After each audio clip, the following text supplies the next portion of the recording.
আজকের দিনটার ভয়ই সবসময় পাচ্ছিলাম। সবসময় ভাবতাম যে কবে যেন শুনতে পাবো সারফারাজের বাবা আর নেই। আই মিন, আমরা সবাই হয়তো চিনি সানভিস বাই টনি পেজটার ওনার টনি আপুর কথা। টনি আপু আমাদের বাংলাদেশের একটা আইকনিক ক্যারেক্টার, আইকনিক মানুষ, যার কিনা কথা থেকে শুরু করে তার লাইভ করার স্টাইল সব কিছু আমাদের কাছে খুবই নতুনত্ব লেগেছে। মানুষ ওনাকে নিয়ে অনেক ট্রোল করতো, অনেক বাজে কথা বলতো, বাট উনি সেগুলোকে কি সুন্দর করে হ্যান্ডেল করতো, কি স্ট্রংলি হ্যান্ডেল করতো। বাংলাদেশে মেয়েদেরকে ট্রোল করা, লাইভে আসলে বুলি করা, ভিডিও বানালে বা পিকচার দিলে বুলি করা, সেগুলো খুবই কমন একটা জিনিস আমাদের দেশে ছিল। সেই জিনিসটাকে অনেকটা কমিয়ে আনছে সানভিস বাই টনির ওনার টনি আপু। বিকজ যেই কিনা টনি আপুকে উল্টাপাল্টা কোনো কমেন্টস করতো, টনি আপু এত স্ট্রংলি উত্তর দিত যে উত্তরগুলো অনেক ফানি লাগতো, বাট যাকে বলা হতো তার খুবই গায়ে লাগতো। এরকম একটা স্ট্রং মানুষ, ওনাকে নিয়ে মানুষ খুবই ট্রোল করেছে, যেহেতু উনি অনেক বয়সে ব্যবধানে বিয়ে করেছিল। বিকজ ওনার সাথে প্রায় 38 থেকে 40 বছরের পার্থক্য ছিল ওনার হাজবেন্ডের।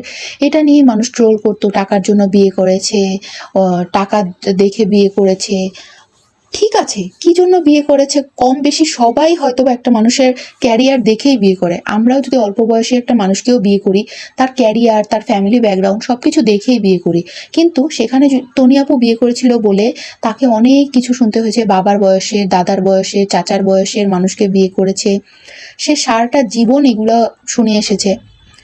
এই করতে করতে একটা সময় হঠাৎ করে সারফারাজের বাবা অনেক অসুস্থ হয়ে যায়। আমার এখনো সবসময় মনে পড়ে যে ওই দিনই মনে হলো যে টনি আপুর বোনের হলো সারফারাজের বাবা, মানে টনি আপুর হাজবেন্ড, কি পরিমাণ মজা করতেছিল, কত সুন্দর ছবিগুলো আপলোড করলো।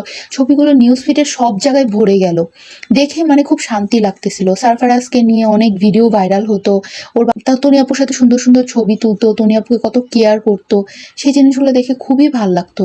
বাট এই লোকটাকে আর দেখতে পাবো না। মনে হচ্ছিল যে লাস্ট বার কিছু সময়ের জন্য হলেও যদি আবার আগের মতো একটু কথা বলতো, সেটা এক সপ্তাহের জন্য যদি কথা বলতো, মনে হয় অনেক ভালো লাগতো। কিন্তু কি যে হয়েছে, আজকে দুপুরবেলা দেখার পরের থেকে মনে হচ্ছিল যে এটা নিয়ে কি বলবো আসলে। এটা আসলে ভোলার মতো না ব্যাপারটা।